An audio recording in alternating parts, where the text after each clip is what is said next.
Diz assim a palavra do Senhor, conforme registrada no livro de Lamentações, capítulo 1, a partir do versículo 1. Como está deserta a cidade, antes tão cheia de gente. Como se parece com uma viúva, a que antes era grandiosa entre as nações.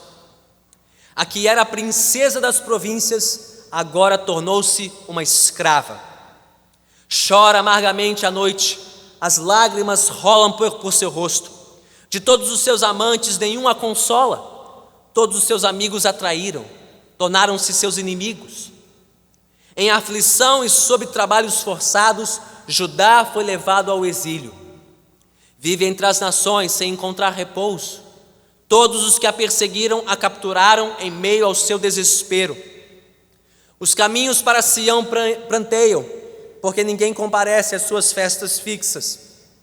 Todas as suas portas estão desertas, seus sacerdotes gemem, suas moças se entristecem e elas se encontram em angústia profunda. Seus adversários são seus chefes, seus inimigos estão tranquilos. O Senhor lhe trouxe tristeza por causa dos seus muitos pecados. Seus filhos foram levados ao exílio, prisioneiros dos adversários. Todo o esplendor fugiu da cidade de Sião. Seus líderes são como corças que não encontram pastagem, sem forças fugiram diante do perseguidor. Nos dias da sua aflição e do seu desnorteio, Jerusalém se lembra de todos os seus tesouros que lhe pertenciam nos tempos passados. Quando o seu povo caiu nas mãos do inimigo, ninguém veio ajudá-la. Seus inimigos olharam para ela e zombaram da sua queda. Jerusalém cometeu graves pecados, por isso tornou-se impura. Todos os que a honravam agora a desprezam, porque viram a sua nudez. Ela mesma geme e se desvia deles. Sua impureza prende-se às suas saias.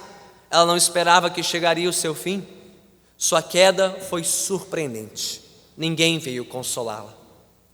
Olha, Senhor, para a minha aflição, pois o inimigo triunfou. O adversário saqueia todos os seus tesouros. Ela viu nações pagãs entrarem em seu santuário, sendo que tu as tinhas proibido de participar das tuas assembleias. Todo o seu povo se lamenta enquanto vai em busca de pão, e para sobreviverem, trocam tesouros por comida.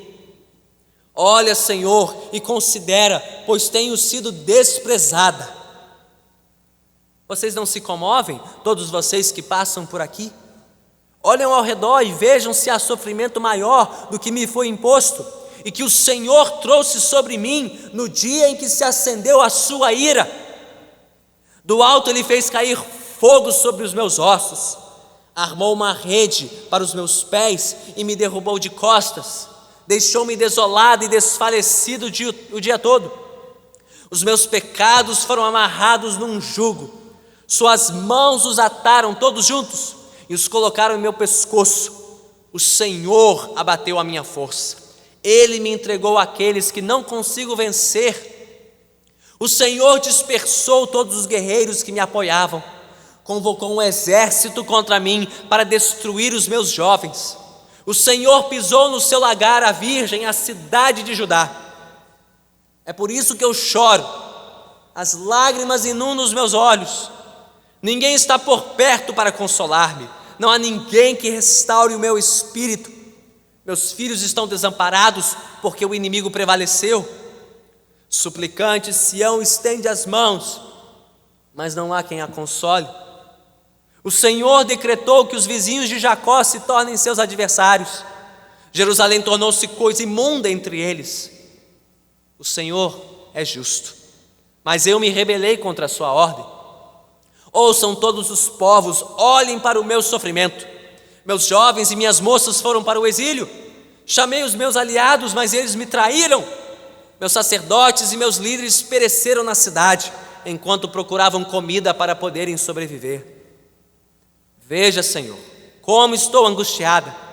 Estou atormentada no íntimo e no meu coração me perturbo, pois tenho sido muito rebelde. Lá fora a espada a todos consome, dentro impera a morte. Os meus lamentos têm sido ouvidos, mas não há ninguém que me console. Todos os meus inimigos sabem da minha agonia, eles se alegram com o que fizeste. Quem dera trouxesses o dia que anunciaste, para que eles ficassem como eu, que toda a maldade deles seja conhecida diante de ti. Faze com eles o que fizeste comigo, por causa de todos os meus pecados. Os meus gemidos são muitos, e o meu coração desfalece. Louvado seja Deus. Pela sua palavra, oremos. Senhor bendito, que estas palavras tão doídas, angustiantes, sofridas, sejam usadas por Ti para trazer alento, consolo e conforto às nossas almas cansadas e sobrecarregadas. Que o Teu Santo Espírito venha nos falar por meio das páginas deste livro de Lamentações, ao longo das próximas semanas, mas que hoje ainda possamos ouvir a Tua voz a nos chamar, a nos confrontar, a nos convencer do quanto o Senhor é justo, quanto nós somos injustos, do quanto carecemos da Tua graça e misericórdia. Isso te suplicamos em nome de Cristo Jesus. Amém. Podemos sentar.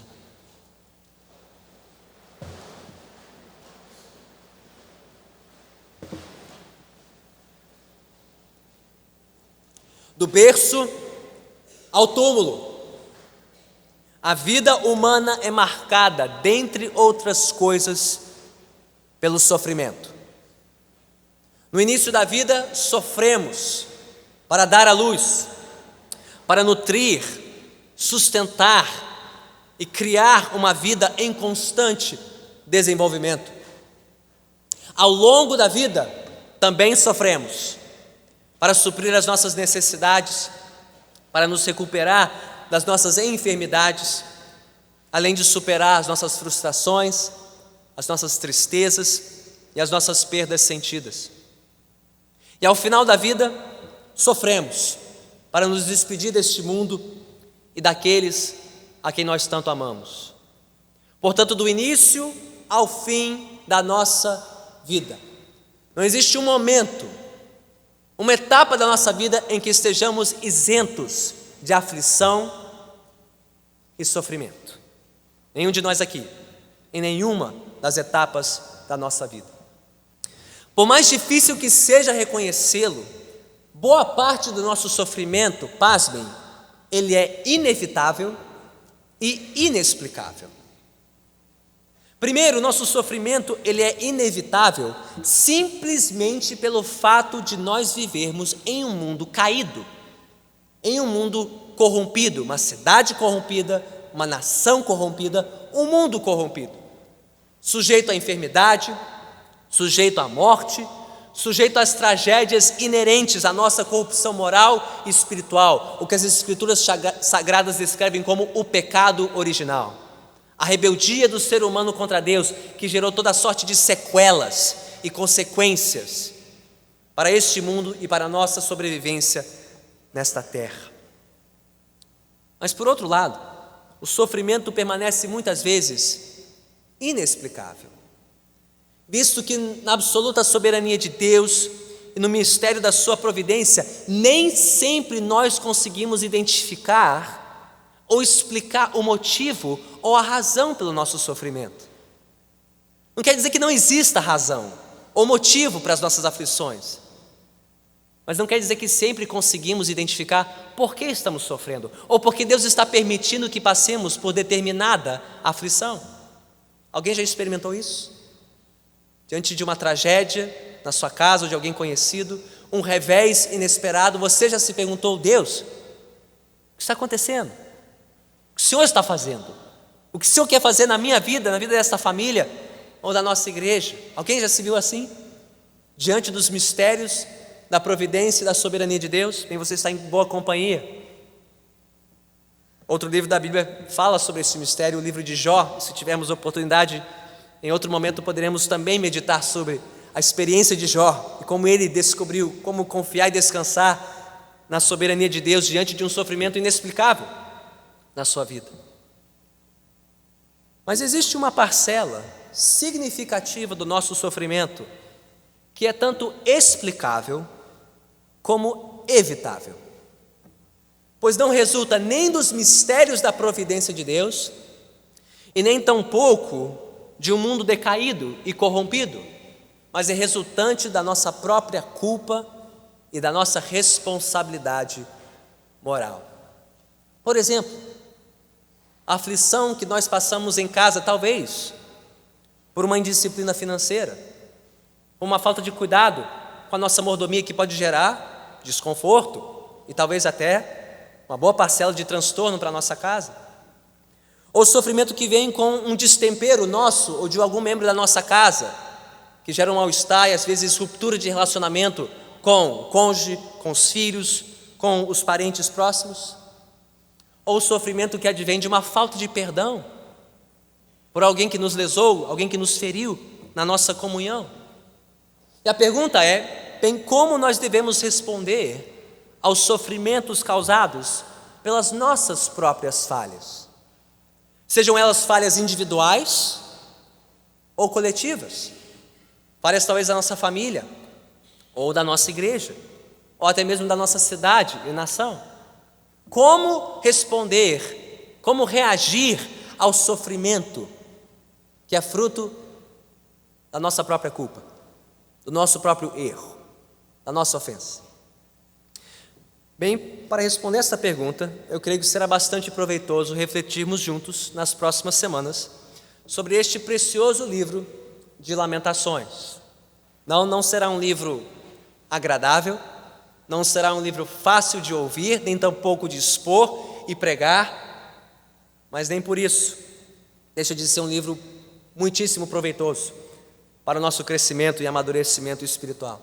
Mas antes de olharmos para o primeiro capítulo deste livro, temos que responder a pergunta, bem, que tipo de livro é este? Que tipo de livro é o livro de Lamentações? Bem, o livro tem esse nome desde a sua tradução para o latim por Jerônimo, ao final do IV século, e ele é composto de 5 capítulos que contêm 5 poemas distintos. Os capítulos 1, 2 e 4 têm a forma de um lamento fúnebre ou um poema mortuário, dada a seriedade do sofrimento e do luto relatados nestes capítulos. Já os outros 2 capítulos que eu não mencionei, os capítulos 3 e 5, eles trazem, respectivamente, um lamento individual e um lamento coletivo, pela condição sofrida e miserável do povo de Judá e especificamente dos habitantes da sua capital, Jerusalém. Outra observação digna de nota, isso você pode ver pelo arranjo, pela composição de cada um dos capítulos de Lamentações. Os capítulos 1 a 4, eles foram escritos em forma de acróstico alfabético, quer dizer que cada um deles tem 22 versículos, que começam com cada uma das 22 letras do alfabeto hebraico. Isso com a única exceção do capítulo 3. Você notará que ele é o mais longo, ele é o mais comprido, ele tem 3 vezes o número de versículos dos outros capítulos, ele tem 66 versículos. Isso porque cada 3 versículos começam com uma das letras do alfabeto hebraico, no qual ele foi composto inicialmente. Como veremos mais adiante, o capítulo 3 é mais extenso, porque ele é o coração do livro. Lá está o miolo da mensagem de Lamentações. O capítulo 5, que não é um acróstico, ele também mantém a divisão em 22 versículos para formar essa simetria do livro. Mas talvez você se pergunte, pastor, por que o autor destes poemas se deu ao trabalho de escrever cada um dos capítulos em acróstico, escrevendo, a primeira letra da primeira palavra de cada versículo com uma nova letra do alfabeto hebraico? Bem, uma série de razões possíveis. Talvez primeiro, para facilitar a memorização deste livro, esse livro que até hoje é lido pelos judeus anualmente. Então, ao redigir os versos seguindo as letras do alfabeto hebraico, seria mais fácil lembrar da ordem dos versículos, da sua composição. Talvez também tenha sido por uma medida cautelar, já que o livro é um lamento, é um luto, para que isso não se estendesse sem fim, sem norte. O alfabeto servia para dar uma certa ordem, um certo roteiro uma estrutura para o lamento deste compositor. Mas talvez exista uma razão mais simbólica aqui, que é a seguinte: o autor vai, ao longo desses capítulos, expor todo o drama do sofrimento do seu povo, do início ao fim do alfabeto, literalmente de A a Z, ou no alfabeto hebraico de Aleph a Tav. Ele quer expor toda a gama do sofrimento do seu povo e tudo que Deus ensinou este povo por meio do seu sofrimento. Mas pastor, então o livro de Lamentações está lamentando o quê? O que o autor tanto lamenta ao longo de tantos versículos e capítulos? Bem, muito provavelmente este livro foi composto ou na ocasião ou bem próximo da destruição do templo de Jerusalém e de toda a cidade santa nas mãos do rei babilônio Nabucodonosor, que cercou e capturou a cidade próximo do ano 587 ou 586 a.C., e que em seguida deportou os habitantes de Jerusalém e das cercanias para a terra da Babilônia.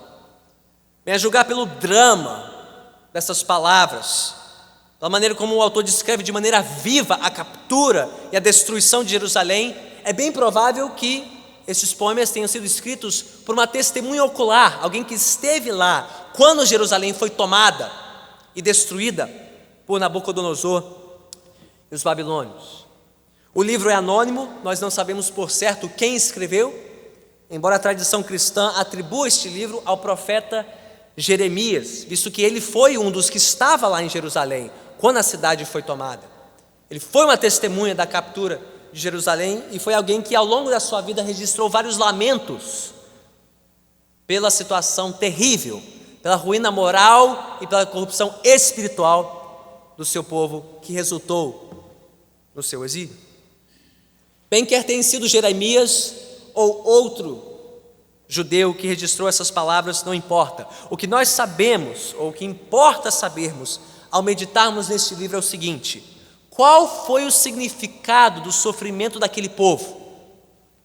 Por que aquele povo sofreu tanto? E o que isso tem a nos ensinar como povo de Deus hoje? Essas serão as perguntas que nortearão as nossas reflexões hoje e nas próximas semanas. Mas hoje, ao meditarmos sobre o capítulo 1, nós queremos responder duas perguntas mais específicas. São elas: como o pecado fez aquele povo sofrer? E como ele nos faz sofrer? E a resposta se encontra na primeira metade de Lamentações 1, versículos 1 a 11. Como o pecado fez aquele povo sofrer e como o pecado nos faz sofrer. E a segunda pergunta é: o que nós devemos fazer diante do sofrimento causado pelo nosso pecado? Como respondemos ao sofrimento que é fruto do nosso pecado? A segunda metade do capítulo responde isso nos versículos 12 a 22. Então mantenha a sua Bíblia aberta, por favor, em Lamentações capítulo 1. Vamos expor o texto porção por porção. A primeira pergunta, de novo, qual é? Como o pecado nos faz sofrer? Bem, como o pecado fez aquele povo, o povo de Jerusalém e o povo de Judá, no início do sexto século, sofrer.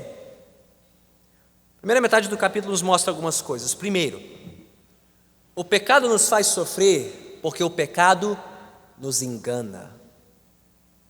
O pecado é enganoso. Lembre-se que antes da queda de Jerusalém, por quase 400 anos, Jerusalém tinha sido a grande capital do rei Davi, a sede do magnífico templo construído pelo rei Salomão, que era o orgulho do povo de Israel, o orgulho daquela nação, o símbolo da presença do Deus vivo entre eles. Ao longo de décadas e séculos, aquela terra, aquela porção do mundo antigo tinha sido sitiada por diversos inimigos. Vários exércitos tinham passado pelas portas e pelas muralhas de Jerusalém, como o exército dos assírios, que conquistou a capital de Samaria, no reino do norte de Israel, no ano 722 a.C.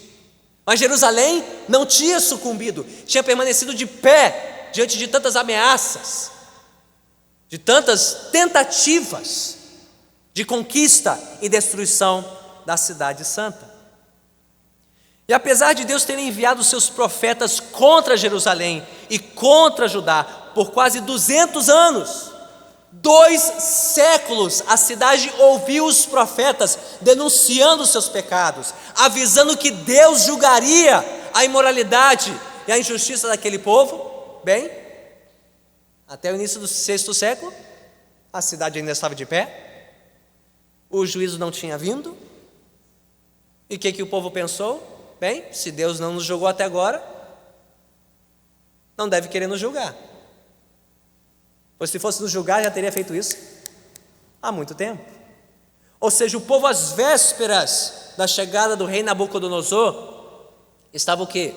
Seguro, tranquilo, acomodado em seus pecados, achando que ninguém jamais seria capaz de conquistar a grande cidade santa e o templo de Deus na terra.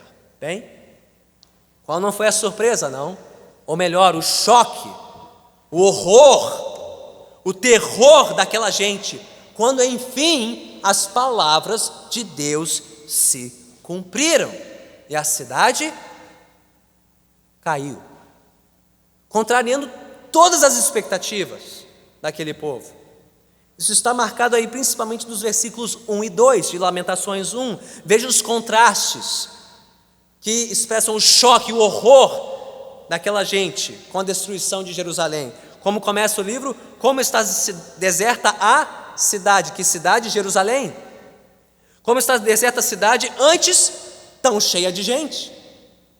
Como se parece com uma viúva, a que antes era grandiosa entre as nações. Que nação era essa? A nação de Israel. Antes gloriosa, mas agora desamparada como uma viúva.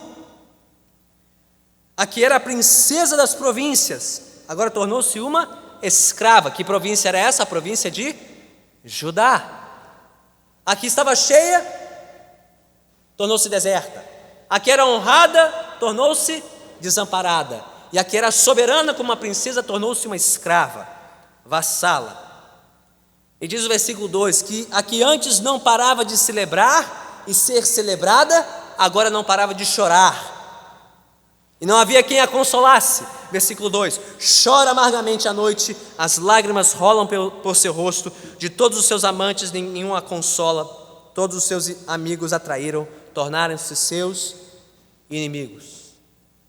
Ou seja, contrariando todas as expectativas daquele povo, a cidade caiu para o espanto dos seus habitantes. Olha o que diz o versículo 9, no miolo do versículo, diz: ela não esperava que chegaria o seu fim, sua queda foi surpreendente. Bem, tudo isso em retrospectiva ilustra claramente, meus irmãos e minhas irmãs, como o pecado é enganoso, como o pecado nos engana, como o pecado distorce o nosso juízo e o nosso bom senso. Seja qual for o pecado, pode ser o orgulho, pode ser a vaidade, pode ser a mentira, pode ser a lascívia, a ganância, a imoralidade, a idolatria, o pecado que for. O pecado nos fornece uma falsa segurança e uma falsa sensação de poder, acompanhada de uma alegria ilusória e passageira, que nos engana, que nos confunde, fazendo-nos pensar e imaginar que nós podemos desobedecer a Deus o quanto nós quisermos e sairmos ilesos, intocados. Mas nada poderia ser menos verdadeiro, tanto para nós, como para o povo de Jerusalém. Se o povo foi surpreendido, é porque o povo achava que poderia pecar e continuar pecando sem nenhuma consequência, porque eles foram enganados pelo seu pecado. Primeiro, o pecado nos engana, mas em seguida o pecado nos destrói. A partir do versículo 3, ponto a ponto, o autor de Lamentações registra as consequências destruidoras e avassaladoras do pecado de Jerusalém e de Judá contra Deus. E o que é mais impressionante é que tudo que Lamentações registra, o profeta Jeremias já tinha avisado com antecedência. Como assim, pastor? Olhe para o versículo 3. O que diz o versículo 3? Em aflição e sobre trabalhos forçados, Judá foi levado ao exílio. Bem, Deus já tinha avisado isso. Guarde o seu lugar em Lamentações 1. Volte para Jeremias, o livro anterior na Bíblia. Jeremias capítulo 9, versículo 16. O que Deus já tinha avisado aquele povo por meio da boca de Jeremias, como consequência do seu pecado? Jeremias 9,16 diz: eu os espalharei entre as nações, que nem eles nem os seus antepassados conheceram, e enviarei contra eles a espada até exterminá-los. Deus avisou que o exílio viria. O que Lamentações diz? O exílio veio. Deus expulsou o povo da terra prometida. Voltando para Lamentações 1, versículo 4. Diz: os caminhos para Sião, que é outro nome para Jerusalém, os caminhos para Sião planteiam, porque ninguém comparece às suas festas fixas.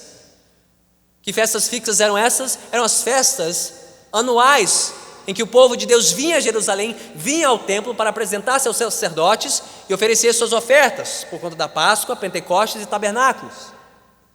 O autor está aqui lamentando, dizendo: as festas acabaram, não tem mais oferta, não tem mais templo, não tem mais sacerdote. Mas Deus já tinha avisado isso, por meio de Jeremias. Guardando o seu lugar em Lamentações 1, vá para Jeremias capítulo 7, versículos 13 e 14. O que diz o texto? Mas agora, visto que vocês fizeram todas essas coisas, diz o Senhor, apesar de eu ter lhes falado repetidas vezes, e vocês não me terem dado atenção, e de eu tê-los chamado, e vocês não me terem respondido, eu farei a este templo que leva o meu nome, no qual vocês confiam, o lugar de adoração que dei a vocês e aos seus antepassados, o mesmo que fiz a Siló, o antigo centro de adoração de Israel, que Deus também julgou e destruiu. Deus avisou que julgaria o templo. O que aqui diz Lamentações? O templo foi julgado, destruído, as festas acabaram. Volte para Lamentações capítulo 1. Olhe para os versículos 6 e 7. O autor descreve aqui o que? O sítio, o cerco de Jerusalém, em como a cidade foi arrasada. Deus tinha prometido isso antes por meio de Jeremias? Também. Abra em Jeremias capítulo 4, versículos 16 e 17. Se o exercício tornar-se cansativo, pode anotar as referências, consultar depois, apenas ouvir agora. Jeremias 4, versículos 16 e 17 diz: relatem isto a esta nação e proclamem contra Jerusalém: um exército inimigo está vindo de uma terra distante, dando o seu grito de guerra contra a cidade de Judá. Eles a cercam como homens que guardam um campo, pois ela se rebelou contra mim, declara o Senhor. Deus tinha prometido que ia cercar Jerusalém, que traria inimigos à sua porta. O que Lamentações diz? Deus fez isso, cumpriu a sua palavra. Volte para Lamentações capítulo 1.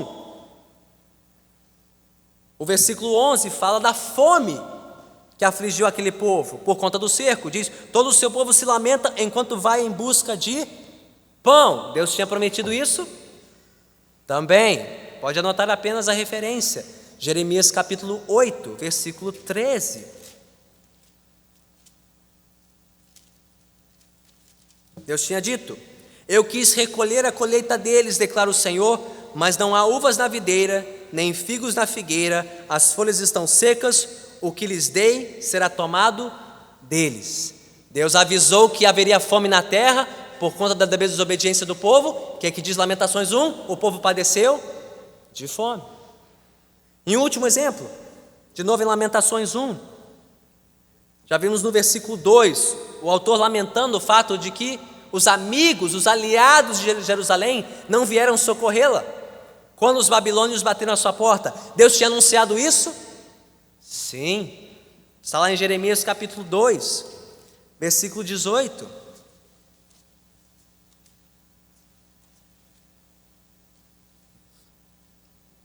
O que diz Jeremias 2,18? Agora, porque você vai ao Egito beber água do Nilo, e porque vai à Síria beber água do Eufrates? A pergunta é: Jerusalém, por que você está procurando a ajuda do Egito e da Síria, em vez de buscar a minha ajuda? E aí nos versículos 36 e 37 de Jeremias 2, diz o quê? Porque você não leva a sério a sua mudança de rumo, você ficará decepcionada com o Egito, como ficou com a Síria. Você também deixará aquele lugar com as mãos na cabeça, pois o Senhor rejeitou aqueles em quem você confia. Você não receberá a ajuda deles. Pastor, o que tudo isso significa? Junte as peças do quebra-cabeça agora. Deus tinha dito: vocês estão me desobedecendo, vocês continuam me desobedecendo, e por conta da sua desobediência, vocês vão padecer de fome, vocês serão traídos pelos seus aliados, a cidade será cercada, o templo será destruído, as festas acabarão e vocês irão para o exílio. O que o povo achou? Não, acho que não. Não, Deus, impossível. Não aconteceu até agora, não vai acontecer. O que diz Lamentações? Tudo se cumpriu. Palavra por palavra, nenhuma das advertências de Deus deixou de ser cumprida. E se tivéssemos tempo, nós veríamos que o que Jeremias profetizou contra Jerusalém, Deus já tinha anunciado desde os tempos de Moisés. Desde a entrega da lei, desde o livro de Deuteronômio, capítulo 28, você verá lá o anúncio de todas as maldições que sobreviriam a Israel por conta da sua rebeldia. Ou seja, apesar de terem sido enganados pelos seus pecados, os habitantes de Jerusalém de Judá nunca foram enganados por Deus. Por mais que parecesse que Deus estava tardando em cumprir a sua palavra, Deus os advertiu de novo, e de novo, e de novo, e de novo: o juízo está vindo, o juízo está à porta, vocês pagarão pelos seus pecados. E o que o povo fez? Deu ouvidos a Deus? Não, deu ouvidos aos seus pecados e por isso foi julgado. O que nos ensina uma simples lição, meus irmãos e minhas irmãs: a desobediência nunca compensa. Nunca compensa desobedecer a Deus. Como disse Paulo na sua carta aos Gálatas, capítulo 6, versículo 7, porque de Deus não se zomba. Aquilo que o homem semear, isso certamente colherá. Jerusalém semeou, Judá semeou, o povo semeou desobediência, rebeldia, imoralidade, e colheu o que da mão de Deus? Juízo, castigo, justa punição pelos seus pecados. O que nos mostra que o pecado nos engana, mas em seguida o pecado nos destrói. Mas por fim, o pecado também nos humilha. Volte para Lamentações capítulo 1 e veja o que diz os versículos 8 a 11. A cidade de Jerusalém aqui é personificada como uma mulher, antes gloriosa, antes honrada. Diz o texto no versículo 8: Jerusalém cometeu graves pecados, por isso tornou-se impura.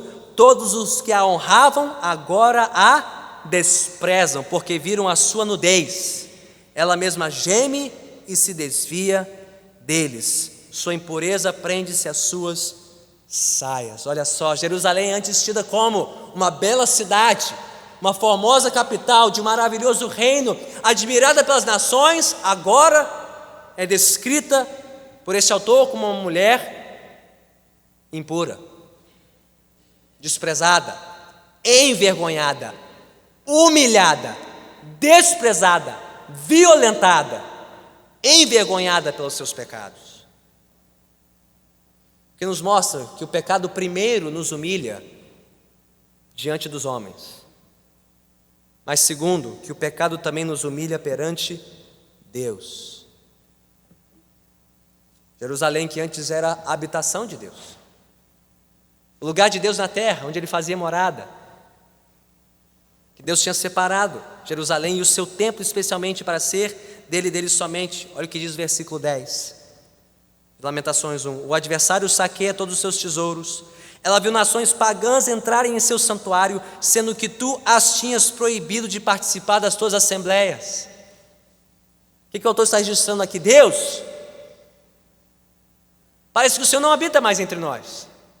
Deus, parece que nós não somos mais o povo separado pelo Senhor. Deus, o templo antes separado somente para nós, o seu povo, agora é frequentado e visitado por todos esses pagãos que estão invadindo Jerusalém, saqueando o templo. Deus, parece que o Senhor nos abandonou. O que é escrito também nos clamores do versículo 9 e 11, por 2 vezes ouvimos Jerusalém personificada dizendo: olha, Senhor, para a minha aflição, pois o inimigo triunfou. Olha, Senhor, e considera, pois tenho sido desprezada. E ao dirigir essas palavras a Deus, Jerusalém reconheceu que o seu pecado a humilhou não só diante dos homens, mas diante do seu Deus.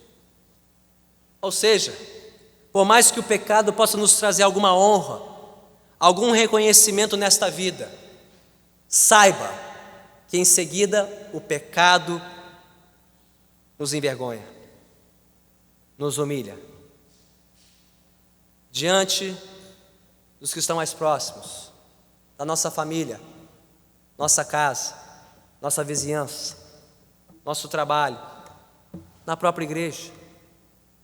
A vergonha do pecado é uma vergonha pública, mas é uma vergonha que, acima de tudo, é vista pelo próprio Deus.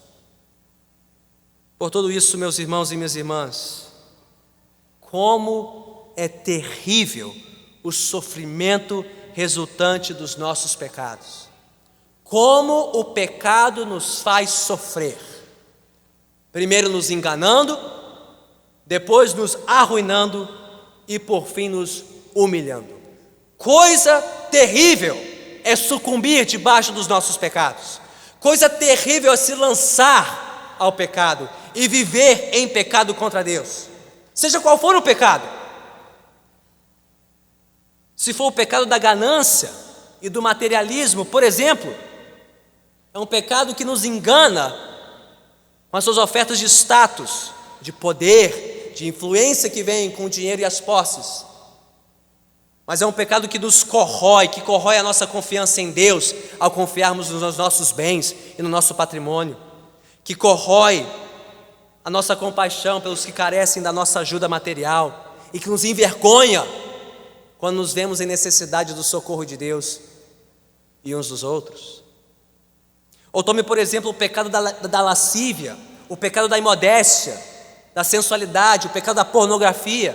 São pecados que nos enganam com as suas ofertas de prazer passageiro, mas que corroem a nossa intimidade com Deus, corroem a nossa intimidade uns com os outros e que nos humilha. Ao nos sentirmos isolados de Deus, isolados dos outros, ao perdermos a alegria da nossa intimidade com Deus e com o nosso próximo. Ou tome o pecado do individualismo e do egoísmo.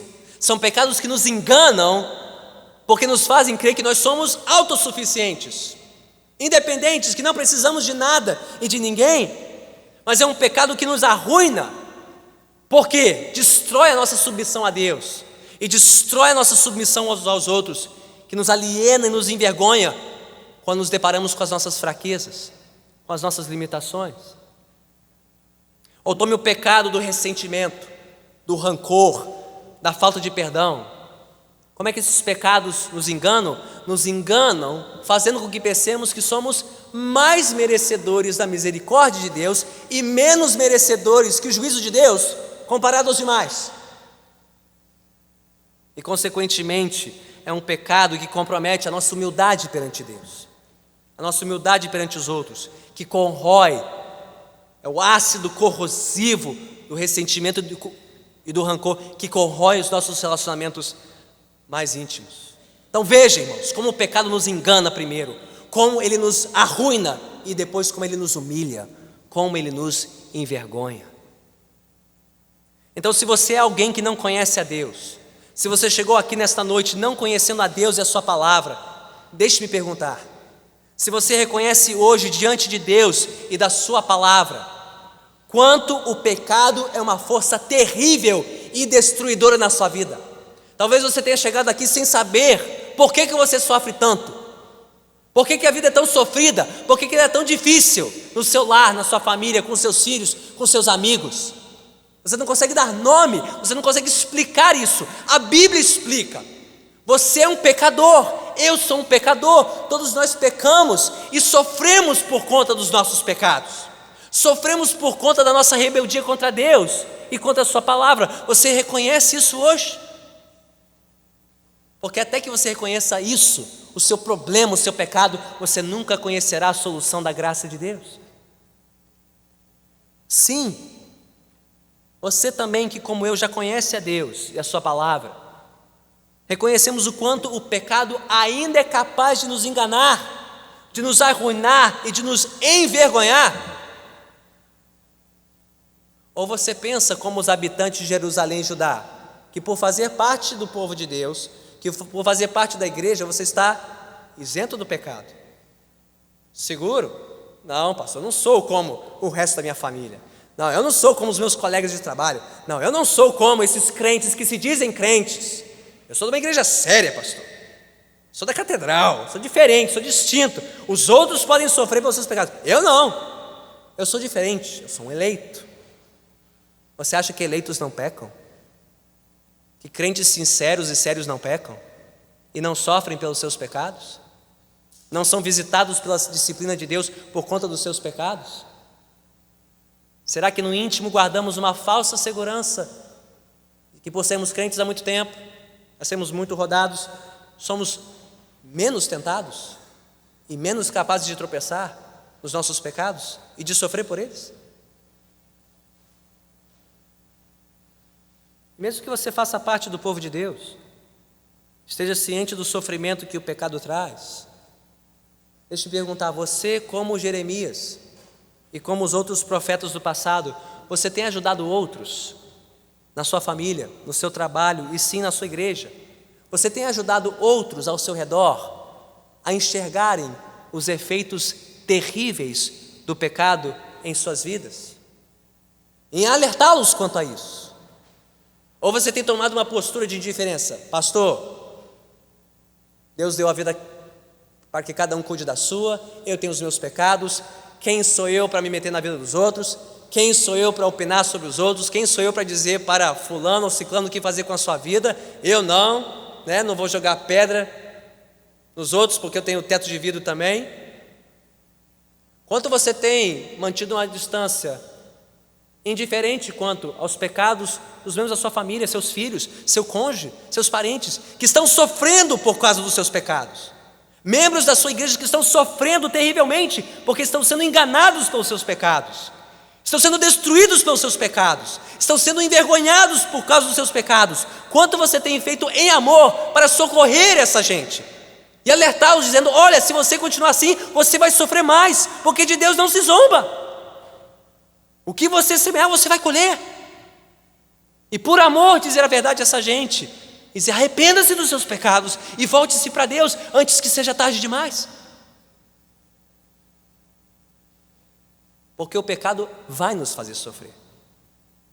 Não é se, é quando e como. O pecado sempre nos faz sofrer, nos enganando, nos destruindo e nos humilhando.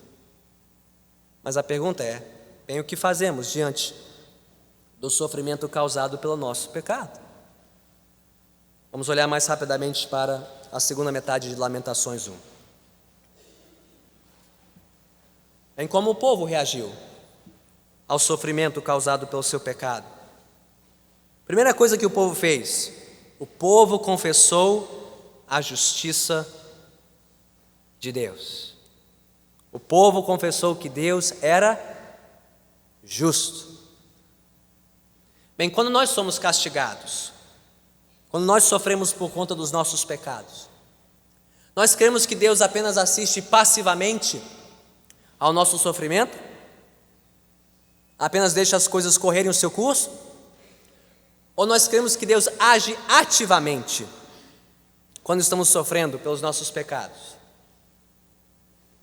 Eu não sei qual é a sua resposta, mas eu sei qual é a resposta de Lamentações, porque o autor cria que Deus não assistia passivamente ao sofrimento causado pelo pecado da nação, mas que Deus estava ativamente disciplinando o seu povo. Ele já tinha avisado isso no versículo 5. Olha o versículo 5, o que diz? A segunda metade do versículo: diante de todo o sofrimento que a nação padecia, o que diz o texto? O Senhor lhe trouxe tristeza por causa dos seus muitos pecados. De onde veio aquela aflição? De onde veio aquela disciplina? O autor não deixa dúvida, não veio dos babilônios em primeiro lugar, eles foram apenas um instrumento de Deus. Foi Deus quem estava castigando e disciplinando aquele povo. O Senhor lhe trouxe essa tristeza. Bem, se você tem qualquer dúvida sobre isso, olha o que diz os versículos 12 a 18. O autor aqui vai narrar em detalhes como Deus estava entristecendo e afligindo aquele povo por conta dos seus pecados. Olha o que diz o versículo 12: vocês não se comovem, todos vocês que passam por aqui? Olham ao redor e vejam se há sofrimento maior do que me foi imposto e que o Senhor trouxe sobre mim no dia em que se acendeu a sua ira. Pergunta: quem impôs a Jerusalém e Judá o sofrimento por conta do seu pecado? Qual a resposta do texto sagrado? Deus, o Senhor. Ele é quem estava disciplinando Israel. E se há alguma dúvida, você pode continuar lendo os versículos 13 até o versículo 17. Várias imagens aqui, nós vamos vê-las em detalhes, mas o versículo 13 fala sobre fogo que caiu sobre os ossos dos israelitas, fala sobre uma rede para os seus pés. O versículo 14 fala sobre um jugo que foi amarrado no pescoço da nação. Várias imagens provavelmente vindas do cerco a Israel, o fogo lançado pelos babilônios contra a cidade, as redes que foram usadas para saquear a nação, como ela foi derrubada, como ela foi escravizada, levada ao exílio. As imagens aqui são dos babilônios levando, julgando Israel pelos seus pecados. Mas quem fez isso? Em primeiro lugar, o autor diz, não foram os babilônios, foi o próprio Deus. Versículo 14: os meus pecados foram amarrados no jugo, suas mãos os ataram todos juntos e os colocaram em meu pescoço. O Senhor abateu a minha força, Ele me entregou àqueles que não consigo vencer. O Senhor dispersou todos os guerreiros que me apoiavam, convocou um exército contra mim para destruir os meus jovens. O Senhor pisou no seu lagar a virgem, a cidade de Judá. Versículo 17: suplicante Sião estende as mãos, mas não há quem a console. O Senhor decretou que os vizinhos de Jacó se tornem seus adversários. Ouviram o refrão? Foi o Senhor, foi o Senhor, foi o Senhor. Tudo isso veio da mão do Senhor. Foi o Senhor que pesou a sua mão, que estendeu o seu braço contra a cidade, contra Jerusalém, por causa dos seus pecados. Será que ele foi mesquinho? Será que ele foi arbitrário? Será que ele foi caprichoso ao fazê-lo? Será que Deus aqui estava agindo como um Deus vingativo? Vocês me abandonaram, agora eu vou fazer vocês sofrerem. Não é isso que o autor diz. Olha o versículo 18. Ao final de todo esse relato de como Deus castigou a cidade, o que diz o versículo 18? O Senhor é o quê? Justo. Não fez mais, não fez menos do que a nação merecia. O Senhor é justo. Como veremos semana que vem, no capítulo 2, toda a ira dele contra o pecado da nação nada mais era do que o seu zelo pela sua justiça. É como um pai zeloso que se ira quando vê o seu filho desobedecendo, porque ama demais o filho e quer o seu bem e quer instruí-lo no caminho. Assim também Deus, Pai da nação, se irou porque via o povo caminhando para longe da sua justiça e precisava ser disciplinado. Deus estava se irando porque Ele estava amando aquele povo e, acima de tudo, prezando pela sua justiça. Bem, deixe-me perguntar: quando você sofre pelos seus pecados, o que você pensa de Deus? Como você pensa de Deus?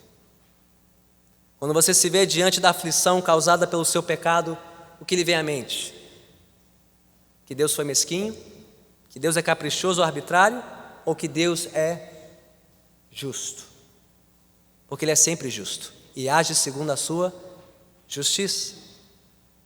Então, quando estamos diante do sofrimento do nosso pecado, confessemos a justiça de Deus. Segundo, confessemos a nossa injustiça. Olha a continuação do versículo 18. O Senhor é justo, mas eu quem? Jerusalém, eu me rebelei contra a sua ordem. De novo o versículo 20. Veja, Senhor, como estou angustiado, estou atormentado no meu íntimo e no meu coração me perturbo, pois tenho sido muito rebelde. Ou seja, diante da justiça de Deus, Jerusalém não tentou pleitear sua inocência, Jerusalém não tentou delegar a culpa, que é o que nós costumamos fazer, não é verdade? Quando as coisas vão mal, fazemos más decisões, tropeçamos nos nossos pecados, e o que fazemos? Ah, pastor, você não entende. A esposa que eu tenho, o marido que eu tenho, os filhos que eu tenho, você não entende o trânsito que eu pego todo dia, você não entende o chefe que eu tenho, você não entende, eu tive um dia mal, a noite foi mal dormida. Ou seja, culpamos tudo e todos: o governo, o estado, o clima, a casa, o chefe, o trabalho, menos a nós mesmos, pelos nossos destemperos e excessos, delegando aquilo que é responsabilidade nossa. Não foi o que Jerusalém fez. Quando ela finalmente foi castigada por Deus, o que ela fez? Ela confessou a justiça de Deus, mas confessou também a sua injustiça, a sua culpa, sem se ressentir, sem se amargurar, mas refletindo sobre a sua rebeldia. É o que nós fazemos, irmãos e irmãs, quando nós nos excedemos com os da nossa família, quando nós pecamos contra os membros da igreja, nós perdemos a compostura no trabalho, estamos mais prontos a delegar nossa culpa ou a assumir a nossa culpa, a reconhecer que erramos e sofremos por isso, ou achar alguém para assumir a culpa por nós. Como disse o pastor John Piper, não desperdice o seu sofrimento. Não desperdice o seu sofrimento. Você está sofrendo por causa dos seus pecados, não desperdice isso. Esse é um aprendizado valioso vindo da mão de Deus, para que você reconheça os seus pecados, entenda por que você pecou, para que você não peque mais ou não peque tanto assim. Não desperdice o sofrimento do seu pecado, aproveite-o para humilhar-se perante Deus, confessar o engano do seu pecado e buscar a sua misericórdia. Confesse a justiça de Deus, confesse a sua injustiça, mas por fim, confesse a justiça de Deus contra toda injustiça. Lamentações 1 termina de uma maneira alarmante, eu diria até aterrorizante. Versículos 21 e 22, o autor diz algo surpreendente. Ele diz, em outras palavras, que se Deus não poupou o seu próprio povo, se Deus não teve dó nem piedade de Jerusalém, da cidade santa, do templo, pergunta: quem é que Deus vai poupar? Se Ele julgou Jerusalém, Ele vai poupar o Rio de Janeiro? Se Ele julgou Judá, Ele vai poupar o Brasil? Se Ele julgou o seu povo escolhido, Ele não vai deixar de julgar todos que se rebelam contra Ele? O autor não diz apenas isso, ele pede a Deus isso. Olha o versículo 21. Os meus lamentos têm sido ouvidos, mas não há ninguém que me console. Todos os meus inimigos sabem da minha agonia, eles se alegram com o que fizeste. Quem dera trouxesses o dia que anunciaste, para que eles ficassem como eu. que toda a maldade deles seja conhecida de ti, faze com eles o que fizeste comigo, por causa de todos os meus pecados.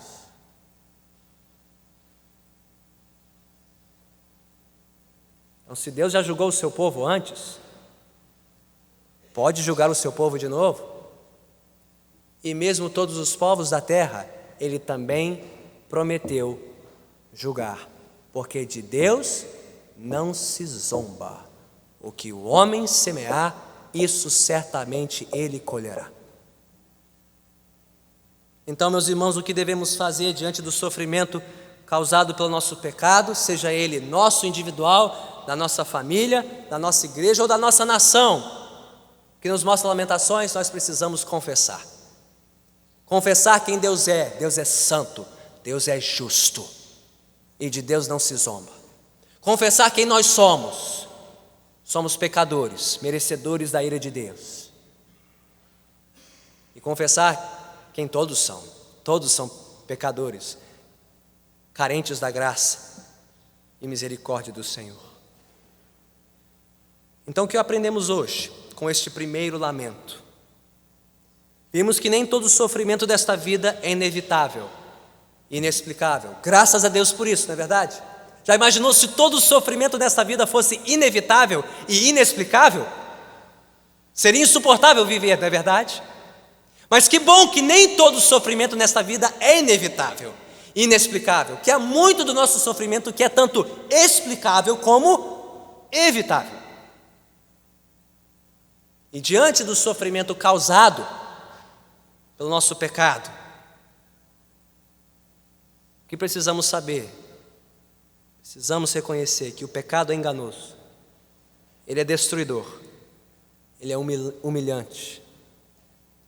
E quando formos surpreendidos pelos nossos pecados, precisamos confessar a justiça de Deus, confessar a nossa injustiça, os nossos pecados perante o Senhor. Agora imagine comigo, de quanto sofrimento, de quanta dor, de quanta aflição o povo de Jerusalém e o povo de Judá poderiam ter sido poupados, se tão somente tivessem ouvido a voz de Deus, se tão somente tivessem se arrependido dos seus pecados, confessados ao Senhor e buscado restauração, antes que viesse a ira de Deus pelas mãos dos babilônios. Mas no mistério da providência de Deus, aprove a Ele que acontecesse assim. E sabe por quê? Para que eu e você conhecêssemos um consolo muito melhor do que aquele que Jerusalém e Judá receberam. Eu não sei se você notou que por 3 vezes neste capítulo, Jerusalém clamou ao Senhor. Versículo 9: olha, Senhor, para a minha aflição, pois o inimigo triunfou. Versículo 11: olha, Senhor, e considera, pois tenho sido desprezada. Versículo 20: veja, Senhor, como estou angustiada. Pergunta: Jerusalém recebeu resposta? De imediato? Não, somente silêncio. Ela clamou, mas não houve quem a consolasse. Então, pastor, por que nós devemos esperar coisa melhor de Deus? Se Israel não foi consolada, se Jerusalém não foi consolada, se Judá não recebeu consolo diante da ira de Deus, quem sou eu para ser consolado por Deus? Quem sou eu para esperar coisa melhor das mãos de Deus? Sabe qual é a nossa esperança? A nossa esperança é que 600 anos depois, um outro descendente de Judá caminhou pelas ruas de Jerusalém, lamentando os pecados do seu povo, para tomar sobre si toda a injustiça do seu povo e para executar a justiça de Deus na cruz do Calvário. Porque Jesus Cristo sofreu todo o castigo de Deus contra todo o nosso pecado, nós não precisamos mais enfrentar o juízo vindouro de Deus, um juízo muito pior do que aquele que visitou Jerusalém e Judá. E porque Jesus morreu e ressuscitou para nos salvar dos nossos pecados, mesmo o nosso sofrimento, explicável e evitável, é remediável. Se você é um pecador que tem sofrido nas mãos do seu pecado, saiba, você não precisa sofrer mais. Basta que hoje você confesse a Deus seus pecados, clame a Deus por perdão, e Ele te ouvirá, e mais, Ele te responderá, e te curará, e restaurará a sua alma. Você conhecerá a graça e a misericórdia de Deus, para que você não precise mais caminhar nos seus pecados. Que possamos sair daqui, Senhor, para levar essas boas novas àqueles da nossa casa, do nosso convívio, que vivem vidas aparentemente felizes, mas profundamente miseráveis, porque padecem de um mal que não sabem explicar, padecem debaixo dos seus pecados, da ruína dos seus pecados. Ó Pai, dá-nos amor por essas almas, dá-nos amor pelos perdidos, para que falemos a verdade em amor para eles, para a sua restauração, para a sua preservação do juízo vindouro. Nós assim te suplicamos, em nome de Cristo Jesus. Amém. Vamos nos preparar para servir a ceia do Senhor. Quem pode participar desta mesa? Bem, somente pecadores, porque só pecadores precisam desta mesa. Mas não é qualquer tipo de pecador que pode participar desta mesa, somente pecadores convictos de que são pecadores, pecadores arrependidos dos seus pecados e crentes no perdão de Jesus alcançado na cruz do Calvário, pecadores que já se renderam a Jesus e confessaram publicamente que Jesus Cristo é o Senhor e Salvador das suas vidas, tendo selado esta confissão pelas águas do batismo e andando em comunhão com esta igreja ou com uma igreja cristã. Se você reúne todas essas condições nesta noite, seja bem-vindo à mesa. Do contrário, não participe ainda, mas tome este tempo para fazer o que a palavra de Deus ordena que façamos. Confesse a Deus quem Ele é, confesse a Deus quem você é e quanto você precisa dEle, da sua misericórdia nesta noite. Vamos distribuir o pão e aguardar que todos que forem participar sejam servidos. Enquanto aguardamos, cantemos de novo este precioso hino que fala do poder da cruz, poder do crucificado, poder daquele que vem nos perdoar e nos restaurar.